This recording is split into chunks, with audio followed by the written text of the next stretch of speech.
রাজ্যের যোগাযোগ ব্যবস্থার উন্নয়ন হওয়ায় বিনিয়োগের প্রচুর সম্ভাবনা তৈরি হয়েছে।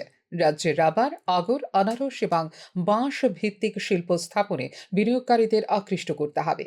তাই বিনিয়োগকারীদের আকৃষ্ট করতে প্রচারের ওপর আরও গুরুত্ব দিতে হবে। বুধবার সচিবালয়ে আয়োজিত উত্তর পূর্ব ভারতের বিনিয়োগের প্রচারের লক্ষ্যে উত্তর পূর্বাঞ্চল উন্নয়ন মন্ত্রকের উচ্চস্তরীয় টাস্ক ফোর্সের প্রস্তুতি সভায় এমনটাই জানালেন মুখ্যমন্ত্রী ডাক্তার মানিক সাহা। রাজ্যে বিভিন্ন ক্ষেত্রে বিনিয়োগের প্রচুর সম্ভাবনা রয়েছে। এক্ষেত্রে প্রতিটি দপ্তরকে পরিকল্পনা গ্রহণ করে কাজ করতে হবে।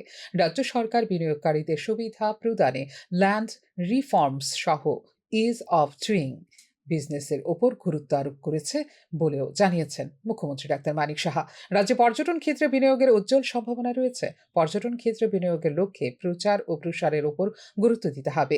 পাশাপাশি রাজ্যে বিনিয়োগের ক্ষেত্রে যে সমস্ত সুযোগ সুবিধা রয়েছে তা বিনিয়োগকারীদের নজরে নিয়ে আসতে হবে। সম্প্রতি বেশ কয়েকটি বিনিয়োগকারী সংস্থার সাথে রাজ্য সরকারের মৌ স্বাক্ষরিত হয়েছে।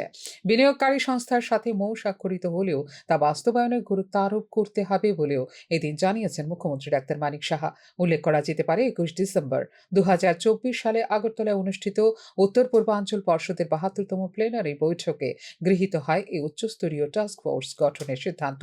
এই টাস্ক ফোর্সের আহ্বায়ক হিসেবে রয়েছেন মুখ্যমন্ত্রী ডাক্তার মানিক সাহা। এই টাস্ক ফোর্স আগামী সেপ্টেম্বর মাসের মধ্যে উত্তর পূর্বাঞ্চলের বিনিয়োগের প্রচারের লক্ষ্যে একটি রোড ম্যাপ তৈরি করে জমা দেবে সংশ্লিষ্ট মন্ত্রকের কাছে। উত্তর পূর্বাঞ্চল রাজ্যগুলির মধ্যে বিনিয়োগের পরিবেশ, পরিকাঠামো মূল্যায়ন, কৃষি, পর্যটন, লজিস্টিক্স, আইটি, পুনর্নবীকরণযোগ্য শক্তির মতো ক্ষেত্রগুলির জন্য উত্তর পূর্বাঞ্চলকে পছন্দের বিনিয়োগের গন্তব্য স্থাপনের পাশাপাশি পিপিপি মডেলের ওপর গুরুত্ব দেওয়া হলো এই রোড ম্যাপের অংশ। তাছাড়া এই এলাকায় বিনিয়োগ বৃদ্ধিতে নীতি সংস্কারের সুপারিশ, সেক্টরাল গ্রোথ প্ল্যান বাস্তবায়নে নেওয়া হবে পদক্ষেপ। ফিউরো রিপোর্ট, নিউজ নাও।